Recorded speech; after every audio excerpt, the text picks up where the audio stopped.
Okay, friends, I am so incredibly excited because I get to share with you one of my favorite people on the face of the planet. It's a man I call a mentor.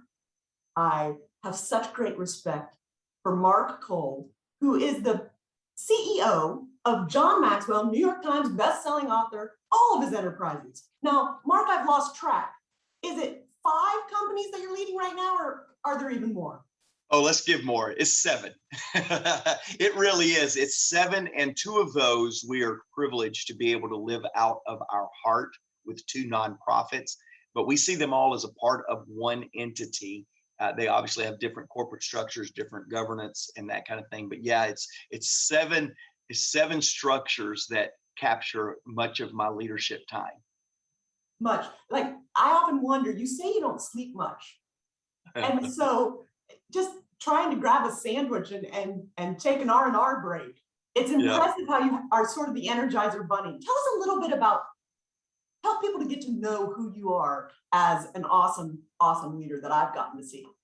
So I was given an incredible privilege, much like Amy being with you today. I told you before we hit record, but I want our friends that get to view this or read this or be impacted by this to know how honored I am to be a part of what you're doing. I love you. I adore your work. I adore your ability to connect and better people. But that doesn't mean that I get an invitation like this just because I love and appreciate you. When you bring me into something like you're trying to capture and create for people around the globe, such as the subject we'll talk about today, I really am overwhelmed with gratitude that you would invite me in. So thank you. I think that gratitude and even that statement goes back to answering your question. 21 years ago, I had swore off leadership. We'll talk about that perhaps in some of the answers to the questions today, but I'd swore off leadership, but I still wanted to lead. I had decided that relational influence was something that I had no business doing, but yet I wanted it. And so I joined John Maxwell's team 21 years ago as an entry-level telesales representative with no desire to climb any kind of influence or corporate ladder in John's company. In fact, I swore that off and said no for many months, a couple of years actually. So entry level, picking up a phone, challenging people to make a John Maxwell event a part of their growth strategy was how I joined John's company 21 years ago. And over the course of time, and again, we'll talk a little bit about that perhaps in our time together today, but 9 promotions later, 10 opportunities later, I now find myself co-owning our entity with John. I find myself being challenged by John to help craft and create some of the vision forward that his legacy and influence is needed to continue growing and impacting the world. So the last promotion before the one that I just articulated there as co-owner was 11 years ago when John looked at me and said, hey, we have 3 companies.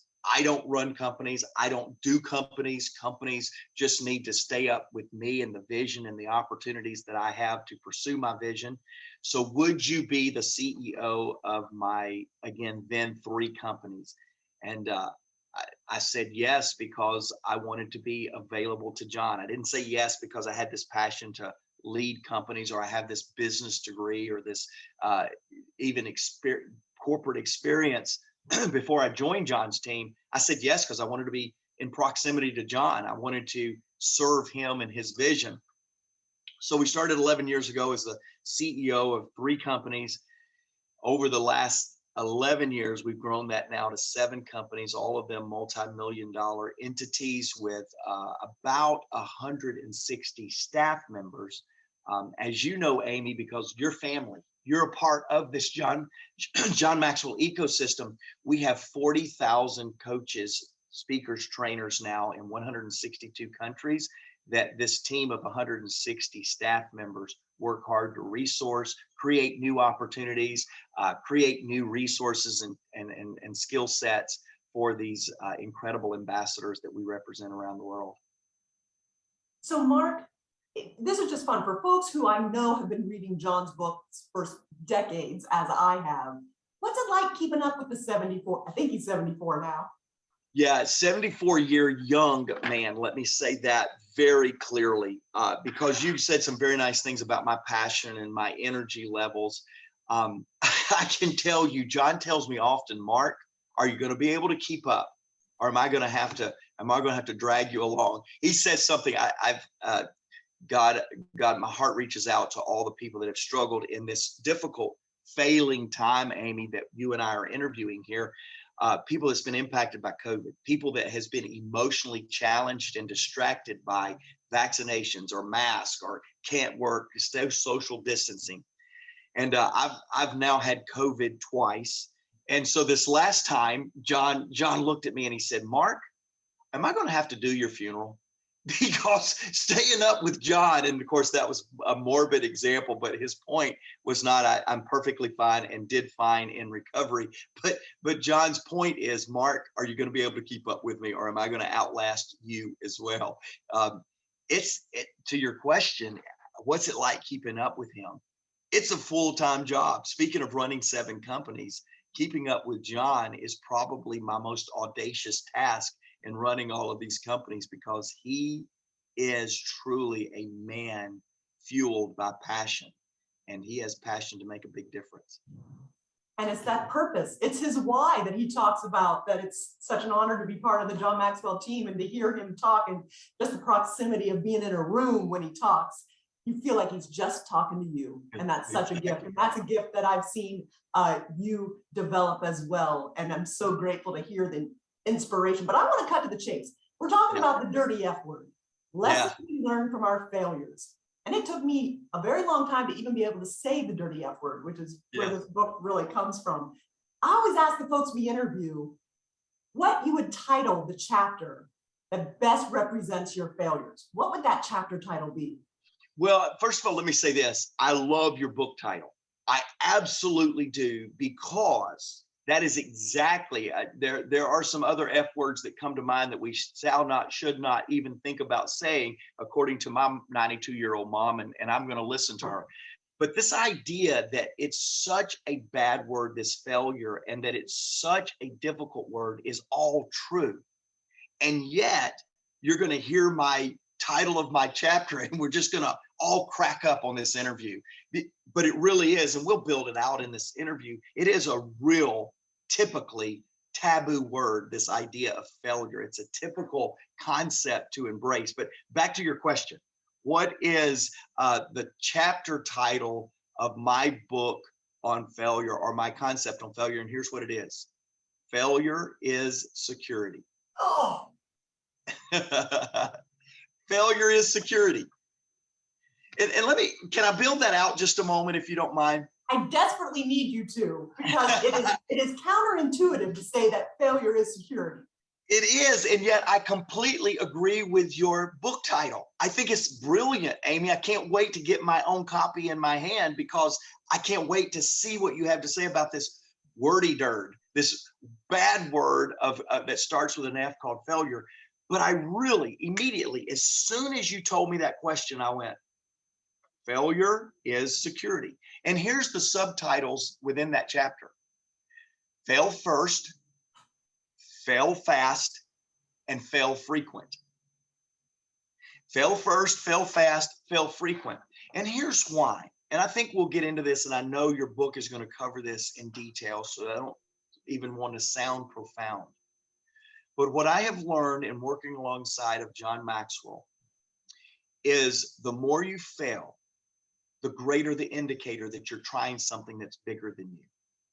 That you're trying something that, if it works out, and Amy, you know my foundation of faith, and we can put that in the book however you want to, but the greater the propensity to try something unbelievably difficult, something bigger than you, is an indication of your propensity to pursue the God factor, or to pursue the others factor.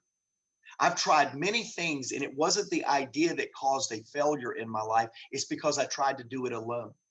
The lesson was not I shouldn't have done that. The lesson was I shouldn't have done it alone.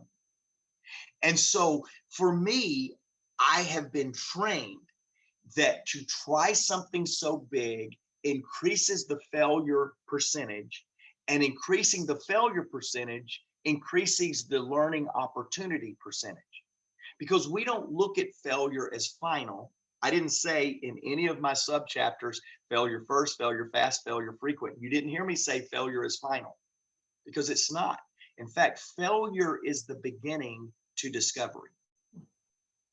And when we can discover things about us because we tried something for the first time, or we tried something so big that failure was not a possibility, it was a probability.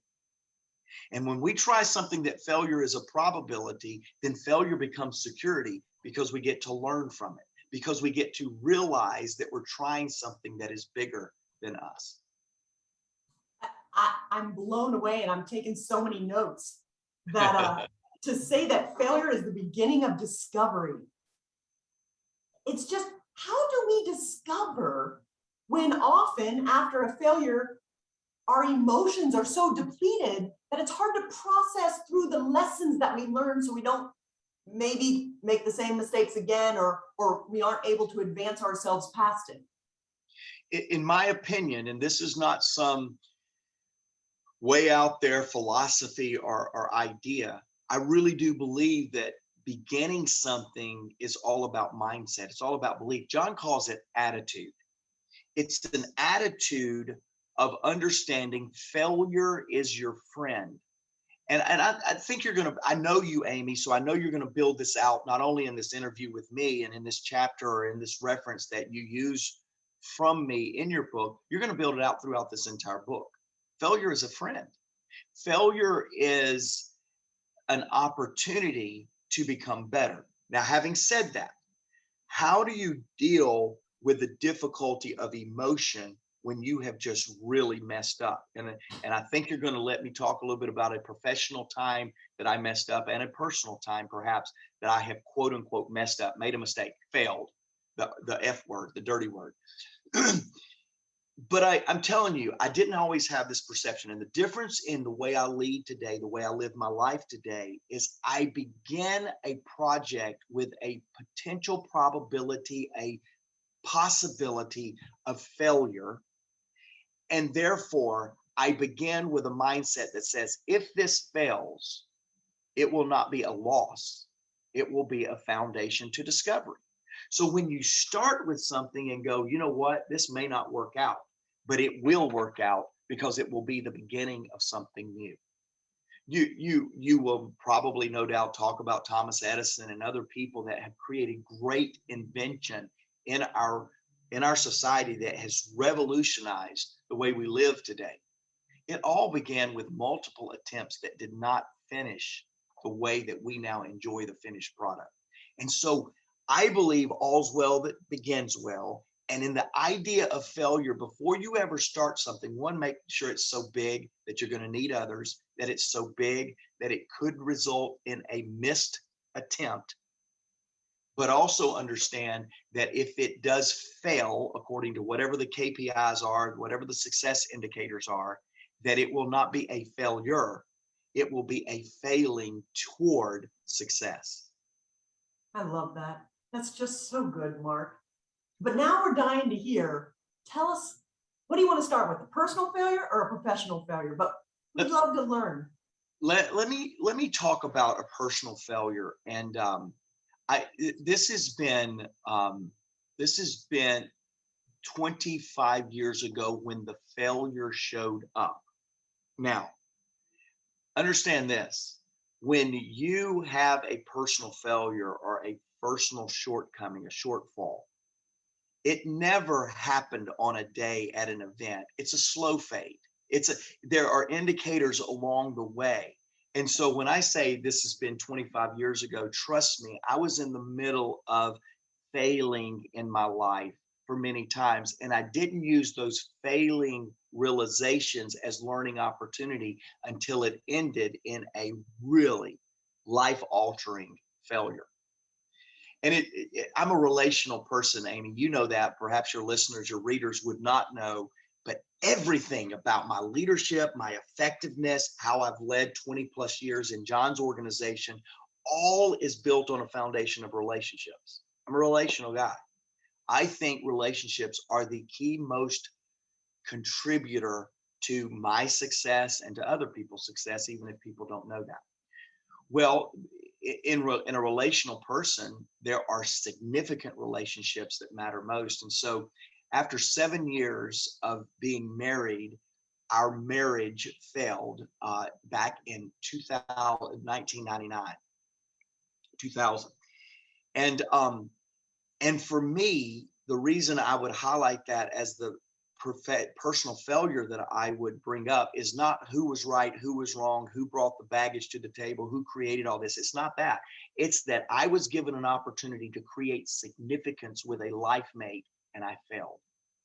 And again, I could take a long time and bore all of your leaders with he said, she said, we did, I didn't, you did. I could go into all of that, but the bottom line is this.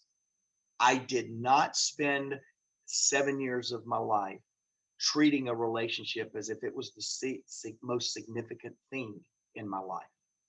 It challenged. And in that, it challenged me because in that moment of realizing there is no way to repair this, to work on this, to fix this, to correct this, the realization was me, Mr. Relationship, successful in every area of my life at that point, was unsuccessful in the most important thing in my life. And I go back, even as I think about this question that you sent, and I go back and I get these moments of realizing what I did in the 7 years preceding the failure showing up to reach that conclusion. And what do you And think the most significant thing was? say it again. What was the most significant thing that you can look back now and say that you did? Under prioritizing that relationship under many other things that I was focused on at that time. My calling, again, I'm a person of faith. At that point in my life, I was doing a lot of ministry related things, nonprofit related things. And man, all of that was treated with much greater dignity, much greater prioritization, much greater focus than this relationship. And so it was no surprise, although it surprised me when there was a separation. I couldn't believe your kid. We're not going to keep working on this. I faked myself out that I was surprised, but yet based on how I was living my life and not prioritizing it, the actual indicators were much sooner than when that fateful moment where I would say, I failed in my marriage. I failed a relationship that was important to me. And yeah, that would be an indicator. I think that's why this is a really dirty word, Amy, because we let the end result be the indication of failure rather than the many indicators along the way that we could change the trajectory of the final implosion if we would look at failure differently. And unfortunately, we wait until there's a catastrophic point in our life. We say, that was a failure. We then don't have the mindset, I can learn from this failure. And so it really becomes a life-altering failure. For me, if you'll allow me to go on, because I know we're going to get into this, I, to this day, appreciate that moment in my life. It was 6 months of some of the most frustrating, challenging, loneliest times I've ever had. And yet that 6 months when I realized that I had failed to recognize indicators that led to a personal failure that to this day is still difficult for me to reconcile in the sense of who I want to be. Yet the next 6 months after that was the foundation of everything that we'll talk about in some other book about success and accomplishment. So the concept, if you mentioned there were indicators, and so many of us miss the indicators that we could have course corrected because of, and the other word you said was calling. So many of us that are called, it is a blessing and a curse. And maybe I shouldn't say it's a curse, but I can feel it in my own life, and so many people watching and listening and reading the book might have that same feeling. How do we catch those indicators before it's too late? So one of the greatest things, and why I have all of these perceptions of failure now actually being a friend, is because of environment. accountability. So one of the things that I have found in moments of struggle or in areas of struggle in our life is we're struggling alone. We don't surround ourselves with voices that have been empowered and encouraged to speak into observations of our life. One of my favorite questions to ask as a leader, one of my favorite questions, hands down. I asked it this morning in some meetings that I had this morning. I give direction, that's my responsibility. I set vision, that's my responsibility. But implementing on that direction, implementing that vision is a lot of supporting cast, a lot of people on my team. So my favorite question to ask is after I've given direction, after I've set vision, is to say, what am I missing? What am I missing?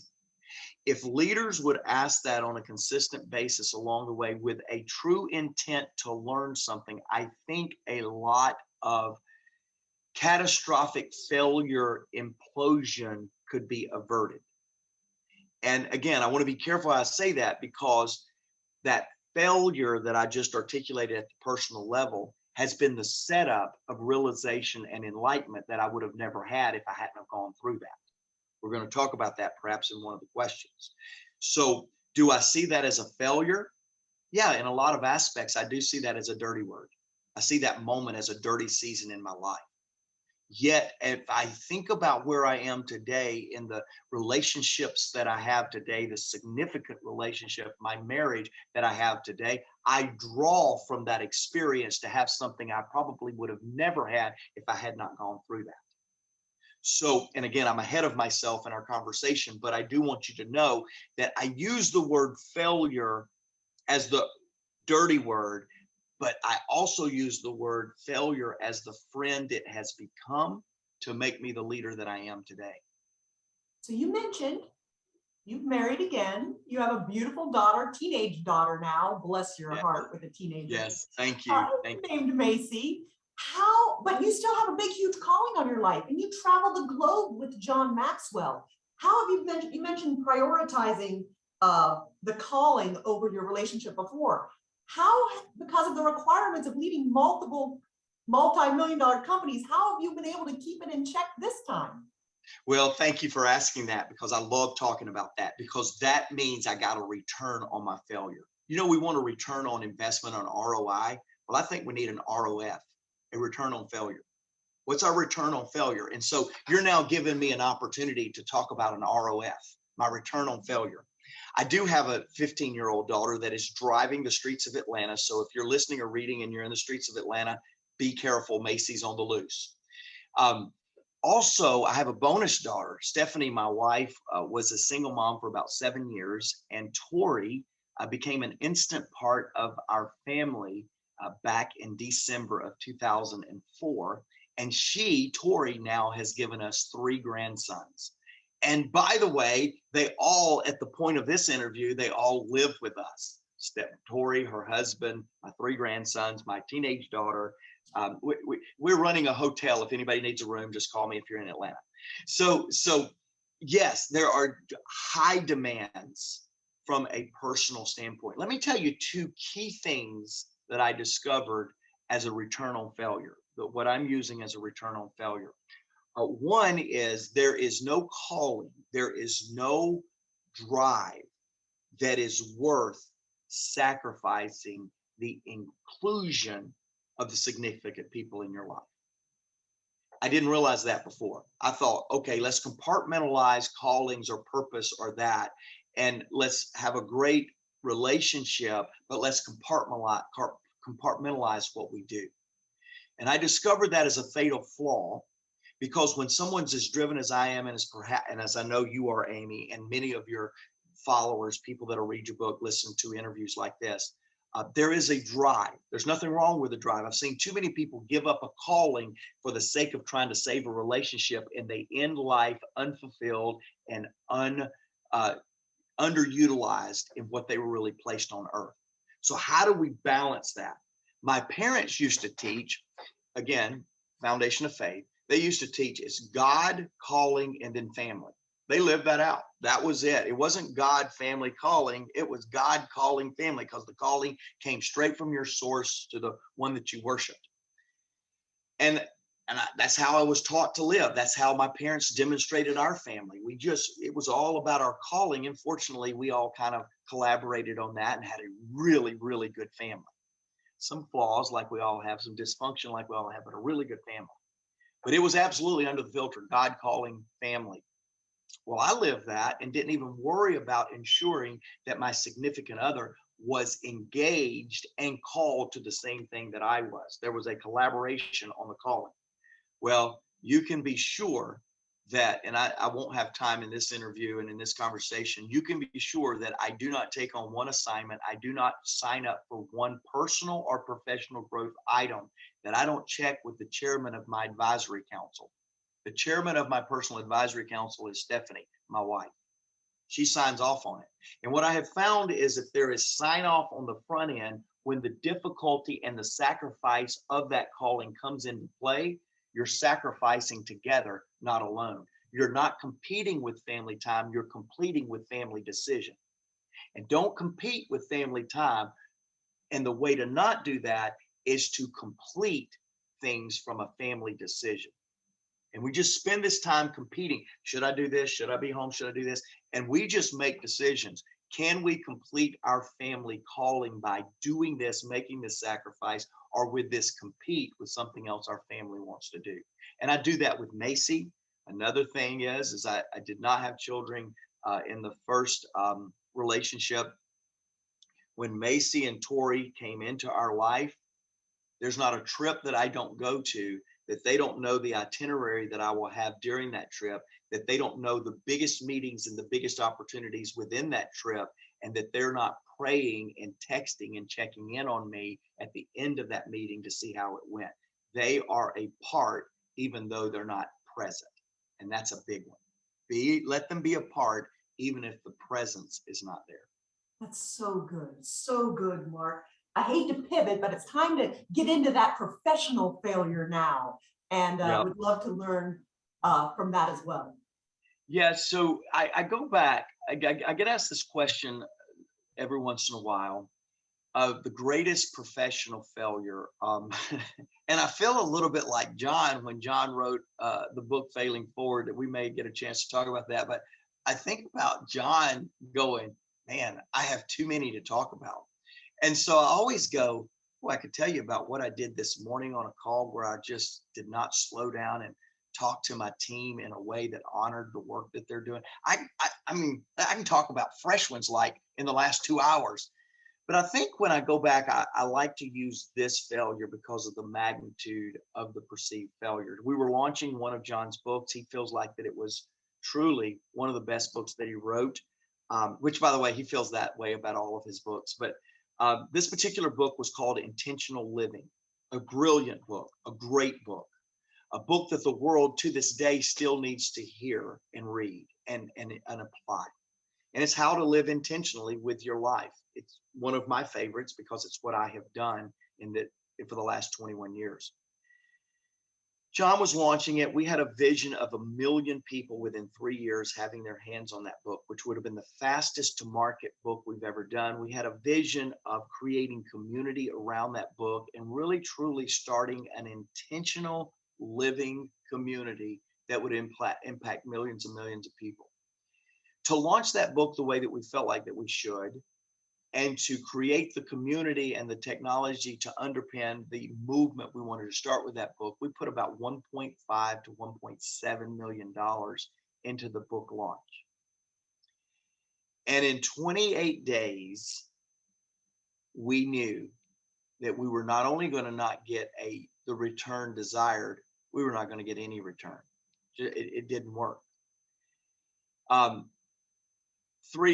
years now later, we know that there was some content challenges, there were technology challenges, but for about 18 months, we felt that it was we believed that the technology, the system drove the vision rather than the vision complementing the system. That's my greatest takeaway, by the way. If you were to ask that, what's the greatest takeaway from that professional thing, is never let systems drive the vision. The systems should always support the vision in an organization. And I began to let technologists and operational people tell me what would not work with John's vision, rather than challenging them to go figure it out with different technologies and systems if the current one didn't. And I began to tweak the vision and consolidate the vision and put a lid on the vision, and I ultimately lost over $1.5 million. Going back to the subject title of my chapter, Failure is Security. For about 24 hours, John and I looked at each other, commiserated, second guessed ourselves, challenged ourselves with the people that we had partnered with, came up with a conclusion that technology had driven the vision.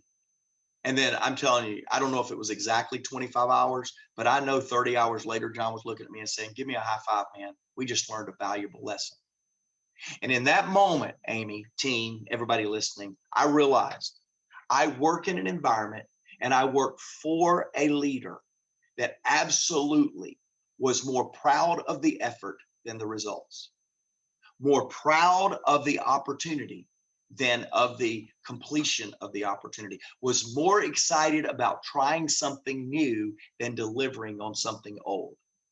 And in that moment would have been where I captured failure is security. It didn't take me long.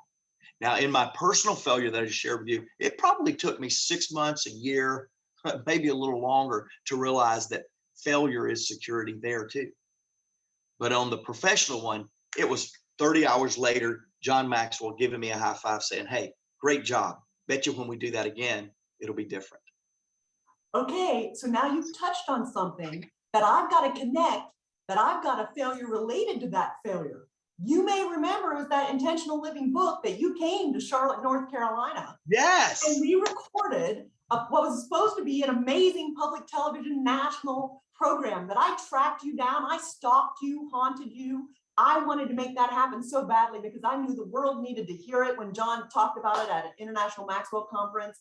And I just knew everyone was going to jump on board. We were going to sell out the venue and it was going to be wildly popular. And it wasn't.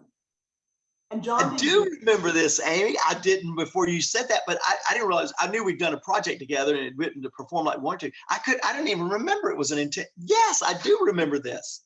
It was intentional living, and it didn't spark the way I had hoped and dreamed. And so this gets me to how to process a failure.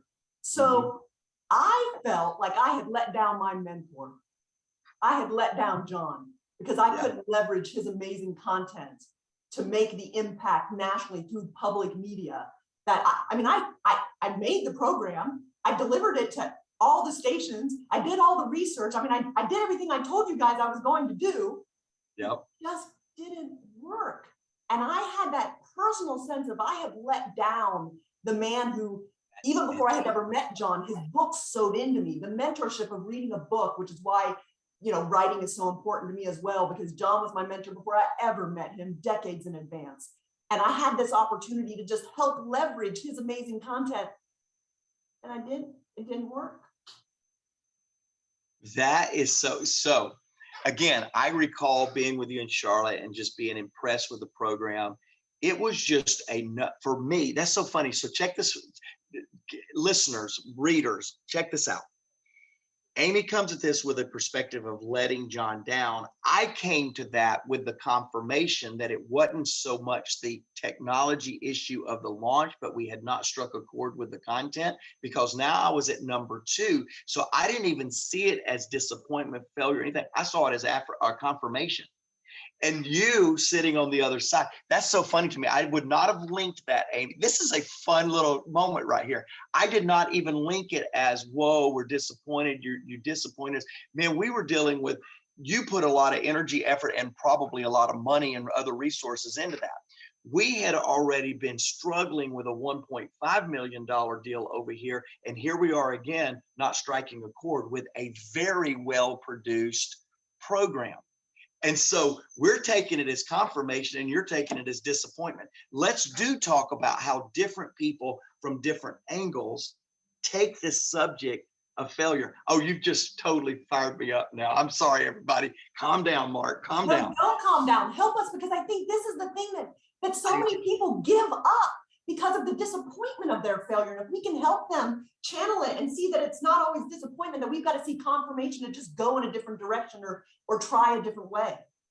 So yes, because again, where you are in failure, where you are in disappointment, again, I'm going to keep using the dirty word F because that's what we're talking about, the dirty word failure. But I got to tell you that it's hard for me to capture failure at this stage in my life as a dirty word.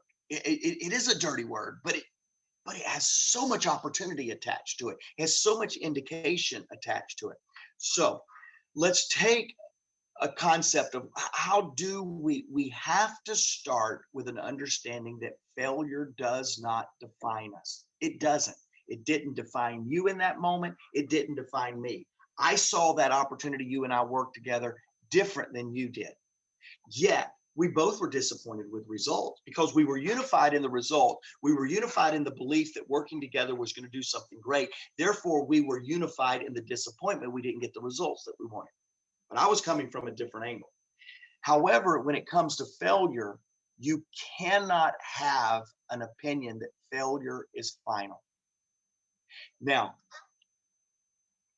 I have failed a lot of people, not just the very vulnerable expression or illustration I gave you a while ago. Failure will disappoint people. Missed expectations will disappoint people. Not hitting goals will disappoint people. But if you are partnered with somebody that sees your failure as a termination of the relationship or the belief that we can do something together, you are not synced on what failure really is. Amy, I look at you right now saying, hey, let's do this together again today. Let's figure out another thing to do together today. That was nowhere near final for me. If you were not careful, seeing that you had disappointed your mentor, you could see so many people before you would see that I miss my mentor, I'm misreading not seeing him, or him not looking at me, or him not smiling at me as he's disappointed with me too. I'm not going to try anything anymore. That's a failure is final mindset. That would not be even close, Amy, to where John is would think. That's not close to where I think. Man, we learned a lot that moment. We learned that you can put a great program together with a great personality, but if the content don't strike a chord, guess what? You're going to both be disappointed with the results. So again, the first thing in how we deal with failure is be attached to people. Try something audacious with people that is not going to see failure as final. If one of you is put everything in, and if the project doesn't work, they're going to see it as final. You are not simpatico, and you should not even start together, because where you end up is going to create great chasm of disconnect. Start with a perception with people that failure will not be final for us. It will be discovery for us. The second thing that I would say is don't take yourself too seriously. Does this project's success mean everything to you? Is your personal sense of self-worth wrapped up in the success of this opportunity? If it is, don't do it. Because failure does not define you. It refines you. It inspires you. It does not define you. It does not define me. Losing $1.5 million did not mean I was a bad business guy. I've grown John's enterprise 685% over the 10 years I have been his CEO. That 1.5 million miss did not define me. 685% growth. Who's counting? me. So don't let your value be wrapped up in success or failure. And then the final thing that I would say, so start out with a true perception of what failure is. It is discovery. Set out with a understanding that failure will not define me. The third thing I would do, going back to my title of my chapter, failure is security. If you didn't fail and you succeeded at something the first time you tried it, kick yourself in the butt and say, why did I not try harder? Why did I not try bigger? Because John Maxwell is famous for a statement that I love. You're never good the first time.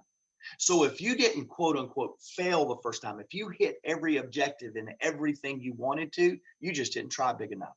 We call that leaving money on the table. If you make a business ask and they don't take a break and take a moment and say, can we negotiate that a little bit? You left money on the table. Same thing with failure. If you try something and you succeed the first time, ask yourself the question, did I try big enough? Did I try hard enough? Did I try something audacious enough? Because I think that'll keep you with the right perception of, man, I want to fail because I want to be doing something so big that it takes me 1 or 2 or 3 times to get it. Again, back to Thomas Edison. If he would have tried with something a lot easier than creating electricity or establishing light, I don't know how dark the world would be today. Be certain that you're trying something so big that there's a high probability that you're going to fail multiple times. And when you start with something like that, or you end with something successful like that, of going, wow, why didn't I fail? I must not have been trying nothing at something big enough. So good, Mark. You know, I always define failure as not trying. That the only failure in life, and I work with a lot of inner city youth, and I always try to encourage them to chase their dreams. And I use John's book, Putting Your Dream to the Test, and I use failing forward with them. And I always say, truly, the only failure in life is if you give up and you don't try. Yep. So then you're just failing yourself. And if you try, we learn something from it. We may not like it, it may hurt, but we can process it and we can grow from it. So in an essence of time, interest of time, because time is running by too quickly, my friend. I agree. I would love to hear your thoughts about what advice would you give the younger Mark on failure? If you could talk to Mark in your 30s or 40s, I know you're barely 50, but. Yeah. So it's interesting because I was so competitive, Amy. Winning was everything to me. Everything to me. I was so competitive. I didn't go to a college with competitive sports. It was not, it was a kind of a religious faith thing. So I tell people all the time, the sports program in my college was intramural ping pong. And so, it just wasn't that, but I wanted to win at everything. And when you are so competitive that winning is everything, guess what? Losing is really everything. Because winning is insatiable. When winning is everything, it's an unfulfilled lust. It's an unfulfilled passion to win. And so I would tell myself, my younger self, don't try to win. Don't try to win. Stop being competitive, because your competitive causes you to cut corners. It causes you to see somebody else that you beat as less of a human being because you want to beat them. You want them to be in second place. You're happy that somebody else is in second place. And my daughter cheers for Buford High School, which if you're in Georgia, you know that is the Mecca football program. My daughter's a varsity cheerleader. My grandson is on a team that is just killing it this year. I love football, want them to win, competitive, but winning is not everything. And I wish I could have communicated that. I would go back and really challenge myself to quit deitizing, quit putting winning as an idol in my life, because I miss the lesson when I lose if I'm so focused on the fact I didn't win. The second thing that I would tell my younger self about failure is that a little bit of what I've shared today is failure is not final, it's discovery. I mean, it really is the opportunity to see something significant. You asked me a question earlier on what advice related to my failures would I give others. So I'm going to wrap in this answer to that question as well, because I have something I want to say to that, to all of you out there as it relates to failures. I would say this to you, and Amy, to your immediate question, I would say this to my earlier version of me too. And that is, develop yourself. Don't lose character questions, or don't lose in areas of character, lose in areas of ability. And the only way to do that is to make sure you're bigger on the inside than the outside. See, when you become so competitive and you want to win, younger people, you cut corners in your character. You lose your way with ethics. You lose your way with preferring others and wishing others success. And so developing yourself on the inside, knowing who you are, making sure that you're winning the inside battle and not failing in character issues, because failing in character issues is a much harder recovery. There is recovery for all of you that have, there is recovery, but it's a much harder recovery because you have to restore trust in yourself and others. Whereas if you fail at business, you just have to restore trust in others, but you know who you are, you know you're good. You fail at external things, it's a much easier recovery than failing on the inside.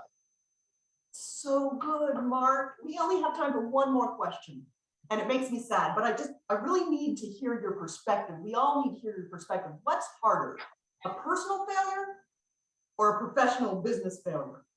Personal. Wow. Personal. Because you asked the question, what would you change anything about failures if you could? That was one of the questions we didn't get to today. Wow. But it's the answer to this question right here on a personal failure is much different, because I have personally failed. I have professionally failed. I still struggle with what I'm getting ready to tell you as it relates to the personal failure, because people were hurt with my personal failure. People are hurt with my professional failure as well. It's business, that kind of thing. But when asked the question, do I regret or would I change any of my failures? My answer, just that quick, is no. I would not change any of my failures. And this is why. To regret yesterday is to lose confidence in today and to lose hope in tomorrow. And if I were to regret, or if I were to challenge myself that personally failing like I did and having complete disconnect from my past and my family for years, if I had not went through that, I believe with all of my heart, I wouldn't be here. Yet to go back and call that not regrettable is extraordinarily hard for me. Because to your question, as a personal guy, I love relationships. And it's very hard for me to reconcile that I have went through life and failed the most important relationship, again, outside of my faith, my relationship with the Lord. Outside of that relationship, I failed the most important relationship one person could have, a significant other. And yet, I can say today, I do not regret that failure. It's harder to reconcile because it was an internal indicator. It was a relationship indicator. But I can still say I wouldn't regret it, because to regret it would cheapen today. And it would falsify my ability for a bright tomorrow. So the personal failure is harder to reconcile because I never want to do that again. And I don't want to act like that was a great thing that I went through, yet I wouldn't change it, and I don't regret it. Mark Cole, so many amazing nuggets. To say thank you is not a way to express my gratitude enough for the honesty and the transparency and the nuggets and the gold that you just shared with us. Return on failure. We've got to look at our ROFs. I mean, that is just so good. And the title of your chapter is just so amazing, my friend. I mean, failure is security. It really is just part of life. We've got to bond with that dirty F word. I'm so honored and grateful to have had the opportunity to chat with you and for you to share and be a part of this project with me. Truly means the world. You know I'm here for you. Anything I can do to help with the John Maxwell team, I'm ready to run and go. And I just want you to know how much we appreciate you on behalf of the entire John Maxwell team. And you hear it from all of us, but we love you, sir. And we are so grateful to be able to follow you. Anywhere you go, we'll be there. Thank you. Much love to you.